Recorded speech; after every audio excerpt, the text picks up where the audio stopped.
I am UJ Alumna. I am UJ Alumnus. I'm still studying, but I'm pre-alumni. I just registered with UJ Alumni. It's your turn. UJ Alumni is an association of UJ graduates who are looking to create relationships with former classmates and pre-alumni, develop strategic partnerships, and take advantage of the various networking and job opportunities. Register online at www.uj.ac.za/alumni.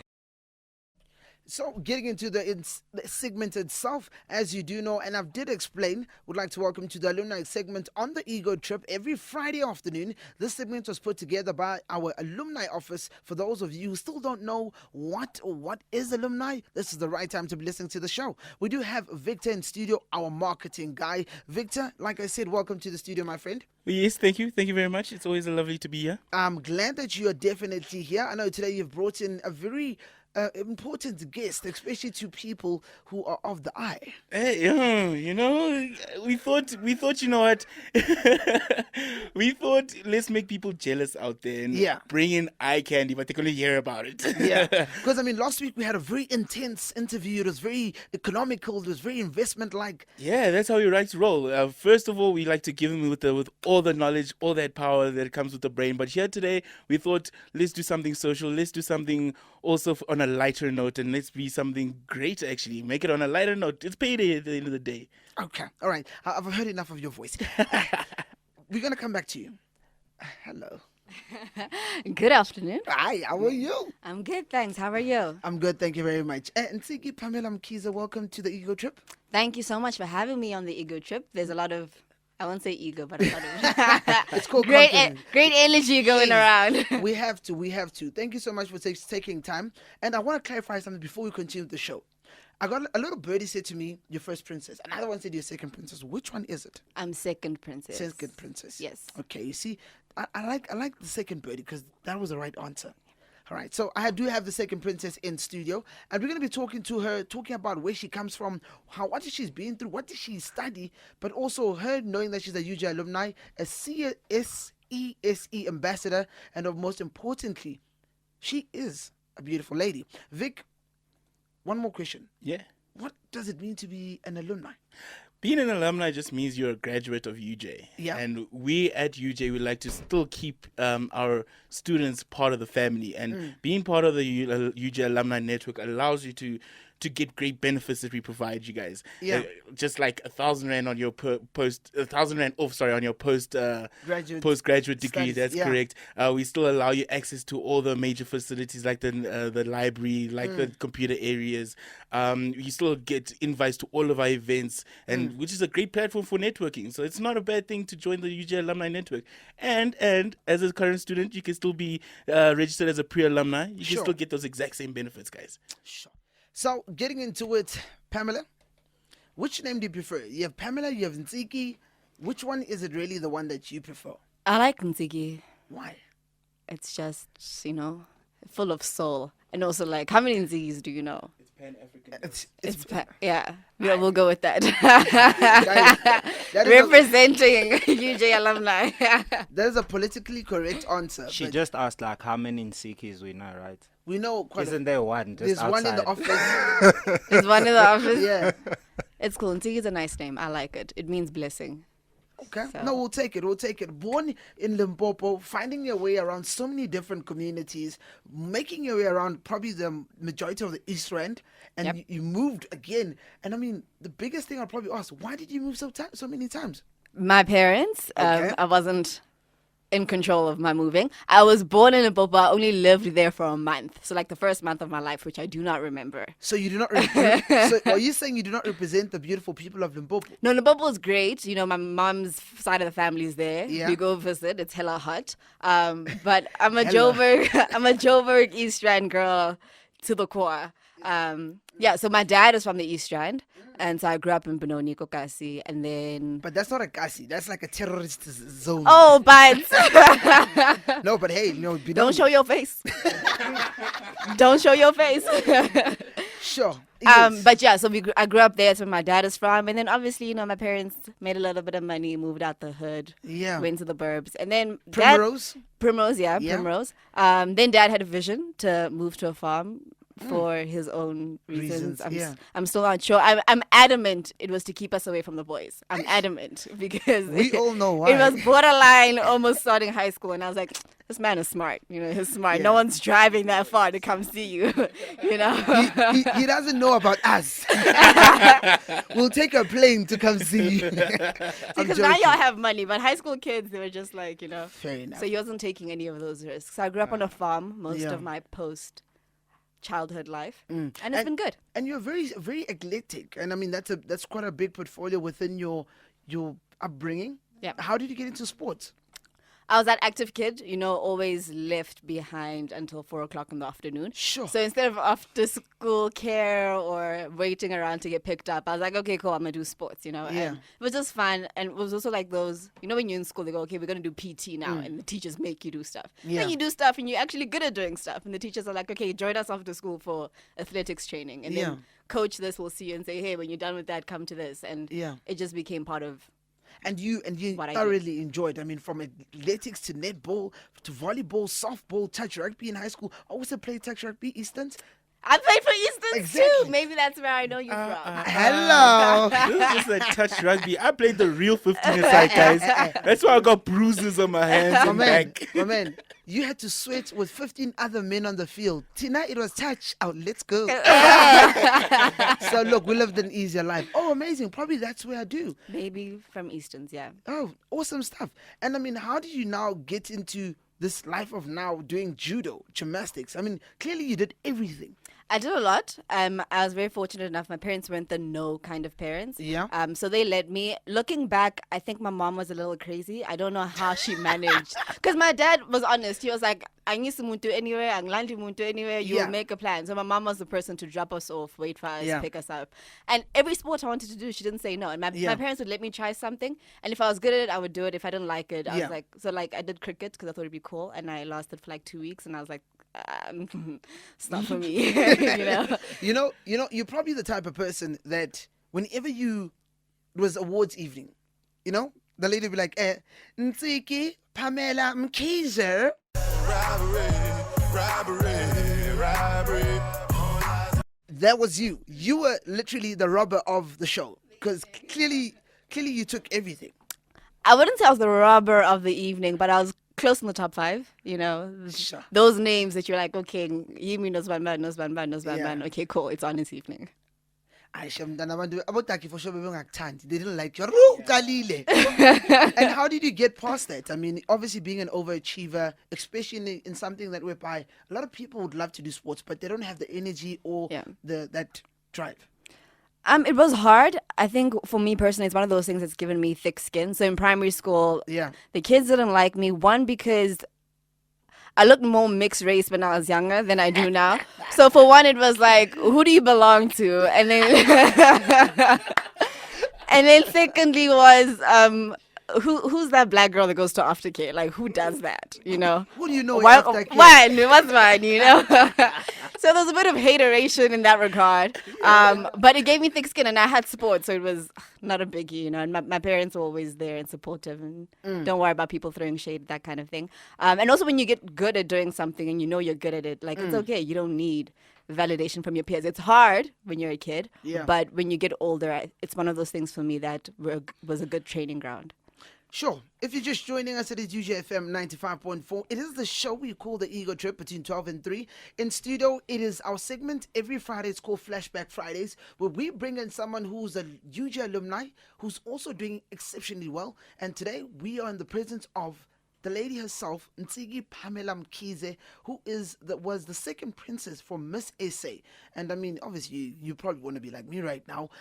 Rick, getting into the academic side, because I know that's more of your thing. Hey, we were about that studying life. So when you were here, you studied for, the average time. I don't know how long.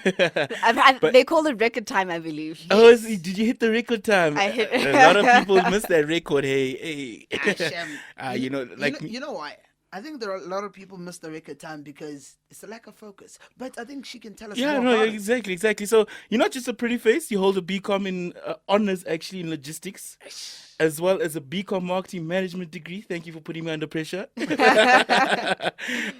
all from here, as well as you also have a diploma and teaching certificate from Figures Modeling Agency. So what was the whole thought process behind that? I mean, marketing, logistics, and then, I'm going to teach you how to look fabulous. While you're doing it. Yeah, exactly. A whole in a day's work.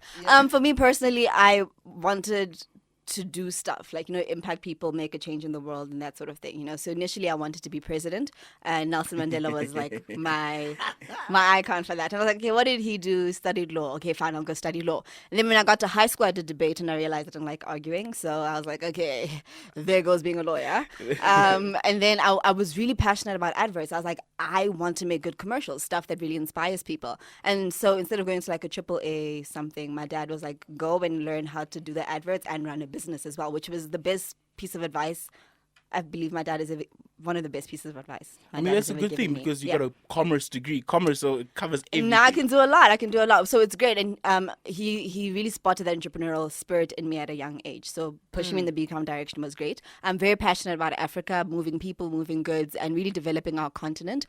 So logistics was one of my majors. And when I decided to do it as my honors, I liked it because it was a bit more challenging. But also I saw the opportunity to one day know something about how we develop our continent. Hey, look, I'm a stick in the mud when it comes to logistics. So I don't know if you can help me out with some of that going forward in the future.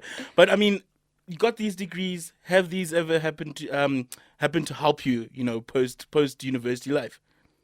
They have actually, not necessarily the content of the degree, but the fact that you have the degree. So at the moment I'm working, I would call it my new job. So I'm project managing a program with a company called Clothes to Cash Exchange, and they are a social enterprise. And I'm responsible for setting up their logistics operation, which is called Logistics with a Heart, as well as working on like a pop-up store kind of thing. I can't really say much about that at the moment. And the only reason they gave me the job was because UJ Center of Social Entrepreneurship had a symposium last year, and I was on the youth panel, and they heard I did logistics, and they were like, hey, let's have a conversation. So now I'm here. And that's been the good thing about having a logistics degree. Yeah, that is true. That is true. Can I be honest with you? Can I? Go for it. You are too amazing for us to cut this short. Let's do news when you come back. We join you on. Cool. Awesome stuff. Getting back into the interview, I mean, talking about your journey from where you come from in terms of your studies, and as Vic has asked, how your studies have impacted your growth as a person, and probably where you want to go with it. I think the most relevant question would ask, like, when you're at varsity, what were your challenges? What were the things that influenced you? Who influenced you when you were within the vicinity? Sure. Biggest challenge, I think if you come to UJ, your biggest challenge is making it to class. Period. And you graduate on record time by actually making it to class and avoiding the F7 benches, know. But that was like a challenge, learning how to be a young adult, manage your own time, manage your schedule. And if you master that, you don't just master finishing varsity, but you master life thereafter, because in the real world, nobody tells you to show up for work, to show up for class, to get there on time, to get things done. You just have to do, or else you get canned or whatever it may be, So that was a key thing. Influences would be my parents, definitely, but also knowing where I wanted to go. So in my mind, I've always known I wanted to do an MBA at an Ivy League school. So for me, in the back of my mind, I was like, okay, that's like the end goal. That's the end goal. So make sure when you apply for that, your CV looks good. Yeah. And that's amazing because, I mean, from what I've seen, your CV looks amazing because you didn't even stop there. You tapped into small screens. You're on TV. I was. And I guess that was a practice run for you being on the big stage? That was a practice run for the big stage, but also because I would love to have my own talk show one day. So for me, it was more about getting the practice, seeing how things actually run, testing the waters and seeing if you actually are passionate about what you think you're passionate about. And also putting myself out there, getting seen by the right people, getting in contact with what you would hope would be the right people. If you don't fish, you'll never know if you're in the right ocean, catching the right stuff. But how do you get to anchoring like the South African news channel, SABC obviously? Was it SA? It was actually ANN7. Is it? Yeah, so that was, I thought I saw your face on SABC. I was like, no. This one, no, it was, okay. No, it was ANN7. I was one of the anchors when the channel first launched. Okay. So it was crazy because day one I went to the studios weren't complete. Like, it wasn't done. There was a green room and we're in there practicing or like learning. Your scripts and everything. Well, just like how things work. No, we were there and we got handed like a script 5 minutes before you went on air. Or the script was changing while you were reading the monitor. And they had a whole bunch of people from India who were in the back office. So in your mind was this guy with in your ear was a guy with a very heavy Indian accent telling you what to do. Doing? And you're like, oh my gosh. And he's also learning as well, you know. So it was thrown in the deep end. But it was a really great experience for me. I remember the one time all the executives had come to see the progress. And I was on air meant to be doing the news. And the script wasn't doing good stuff. The lighting was like on blast, like beyond on blast. I couldn't really see the prompter. It just wasn't a good moment, you know. It wasn't good, and the executives were there. But I remember Jerry Ransari Alston was there, and she came to me afterwards, and she was like, "You will never have a bad day on air again." And I was like, okay, cool. And for me, those are lessons that are in the back of my mind. And when I need to pull out that pocketbook, I know I have it handy. Those views are not from the UJ Alumni office. Eh? Those views are not of the UJ Alumni office. I just have to say that. Fair enough. It's okay. But, you know, she's her own brand. So, I mean, it's fair enough. I mean, you should share your opinion. I think I respect your opinion more than anything because you got to tell the story. You got the story. You gotta tell the story. That's why you're here. I mean, from there you went on to taking on a show that was inspiring young women, which again taps into what you spoke about earlier, which is you wanting to move the nation in terms of your personal character. Yeah. You've been part of several NGOs, charities, social organizations that you've worked with, and probably most recently, I think the one is the CSESE. What does that stand for? What is it?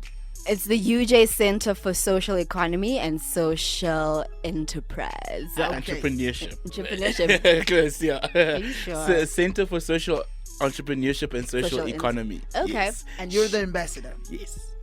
Yeah. I love her excitement. You heard it and I was like, yep, that's me. Amazing stuff. And how did you find yourself in that position once again? So I have a business called Cream with a friend of mine, and back in the day when we started, we actually approached Adelaide, who has Andile, yes. Okay. I approached Adelaide just about getting help from the university and understanding what projects were available, how we could assist, how we could collaborate. And we've had a relationship since then. Yeah. And she's always known my interest for social entrepreneurship and really having businesses that improve the community, that help the community, and that challenge our social problems. And so this opportunity came about, and we had a conversation, and one thing led to another, and here we are today. Sure. It even includes that Clothes for Good that you were mentioned earlier. Yeah. That initiative was great. If you could just explain that. I mean, I saw the little presentation we had during the ambassador debut last week Thursday. Yeah. So Clothes for Good is the main brand, and the company underneath it is Clothes to Cash Exchange. And as an entire brand, what we do is recycle clothes, which is a very interesting. When I first heard of it, my mind was completely blown. What we do is we get clothes from schools or corporates, and we actually pay them for the usable clothes that they donate. So we give them $5 for each usable kilogram, and they then take that money to either plant trees or to put young children with disabilities in wheelchairs or another social project that they would like. And then R2 of that goes towards our LifeLink wing, which then supports a number of NPOs that the organization supports. And then within the business Clothes to Cash, we support a number of, you would call them sort of like street vendors, small enterprises that then come and buy the clothes from us and resell them in the community. So the entire ecosystem, the entire value chain is focused on giving back, empowering people, creating change, doing good. Okay. When we come back, we continue the conversation. This past weekend was Mandela Day. And there was a celebration of his life and legacy, the late and former President Nelson Mandela. And talking about the global movement that his life has taken and it's now becoming the world. Do you have anything that you guys had planned for this past weekend? For me, the biggest thing about Utata's legacy is the ability to have a vision and a dream and actually carry it out. You know, that's really the core message. You know, when you look at where he's from and what he was able to accomplish, a guy from a village that nobody even knows how to pronounce, like most of South Africa does not know how to pronounce it correctly, put us on the map. You know, you put us on the map, you know? And for me, that speaks volumes in terms of everything he managed to accomplish. So for us with Cream, which is creating revolutionary entrepreneurs and moguls, we recently published a comic, our first issue, and it's a story to engage young people in entrepreneurship and to get them to share their stories and how they're becoming successful. And I also had the opportunity to work with Media 24 on a platform that they have called We Can 24, and we go out to high schools and we teach the young people there about the whole digital platform. You know, how do you write an article, how do you upload the article, and basically the kids can register. They can write about good stuff happening in their communities, at their schools, whatever it may be, and they can upload those articles onto We Can 24, and the really, really good ones will get published in Media 24 communications or publications. So that's really inspiring young people, not just on one day, but consistently and throughout. What makes this so crazy is that there's still another foundation that you are in partnership with.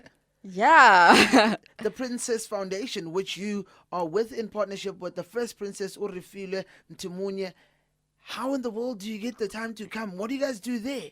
So with Urifilwe, before both of us entered the competition, obviously we had stuff we were doing, and post-competition there were things we were going to continue doing. So we sat down and we're like, why are we doing this by ourselves? You know, let's come together, do something great, do something powerful that women can relate to. So the Princesses Foundation is a woman's legacy and really sharing what a woman's legacy is with young women and young professionals. And our pillars are entrepreneurship, leadership, community, education, and self-worth. So those are the things we speak to young ladies about in high schools and in universities, and really just going out and getting those good examples of women who have made it and then bringing it back home. I love how you highlighted women and how Princess Foundation focuses on women and empowering them. So do you guys have any focus in terms of the Princess Foundation when it comes into Women's Month? I mean, Women's Month is in less than a week or so. Yes, we're actually having our main launch. So people have heard about the Princesses Foundation here and there, but we're looking to have our main launch and introduce it to everybody, and also have our formidable force of women that have great stories to tell and legacies to share, and that are mentors whose stories can really be picked up by a number of young ladies. I like that, formidable force. One or two names? I have my personal mentor, Ku Govender, who is the CEO of VWV, and then my Miss SA mentor, who is Peggy Sukumalo, and she is an executive at Investec. Oh, that's so lovely. they are some of the women that have come through to share their story and how they've made it. Of course, it's always lovely. But how does it feel for you to be the one who's now the influential one? Because, I mean, you're around influential women. You know, it's receiving is great. You know, as black people, and I speak for myself, I'm a darkie sometimes. But we always are in this perception of receiving. Yeah. But we are moving to a time now, we are also now the givers. Now, you, at one stage, were a child, you're always receiving from your parents. Yep. Your time has come to be the influential one. How does it feel? It's a really wonderful but weird feeling, you know, because in my mind, I'm still growing. I still know where I want to be, what I want to get at, how much more I can learn. I'm highly aware of that. So it's strange when somebody comes up to me and they want to know what I know. And I'm like, I don't know much, dog. Like, I'm just like you know.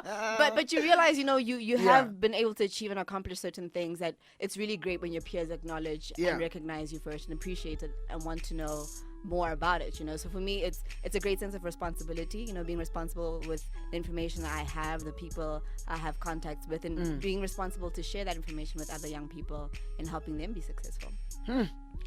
Sure. Success, eh? Success. Boys and girls. Hello. Look, in studio, it is Pamela Ntsiki, or you want to call it Ntsiki, Pamela Mkhize, whichever one. Do you have a boyfriend out of the off record? Off the record. You know, Rolene just got engaged. No. Do you have a boyfriend? Do I have a boyfriend? Yes. Yes, I do. Okay, sure. Aww. My chance. I got a WhatsApp saying, hey, dog, ask the lady, does she have somebody? Somebody. Because clearly, Ekaya inkomo ngathi sase right, you know. You know, people speak about, no, I have money in the bank. No, Ekaya, we have the actual cow. So I live on a farm, so actual cows would be great. We have an entire gravel road that you can just... Glory. That's all I can say. All right, fair enough.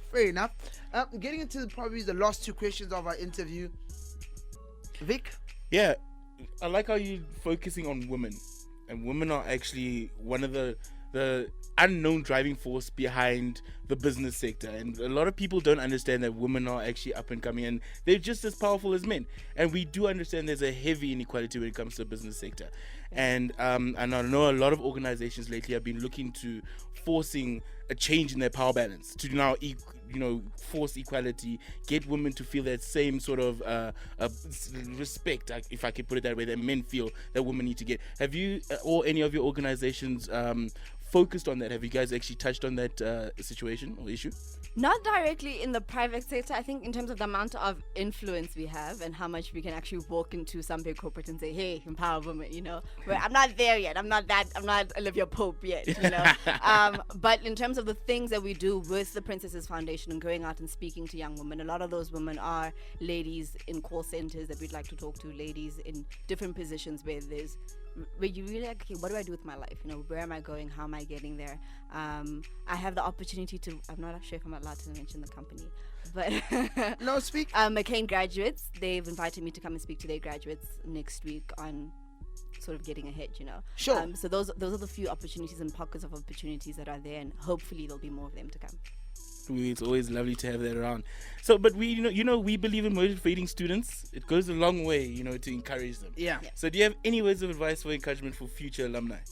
Future alumni, see yourself as an alumni. When the day one on campus, your goal is to graduate. And actually, I was on APK campus the other day, which is where I studied, and I was like, I don't know anybody here, anymore. Like everyone's gone. It's a good thing though. And the university just it carried on without us, But life carries on. People carry on. You are here for a limited amount of time. Make the most of it.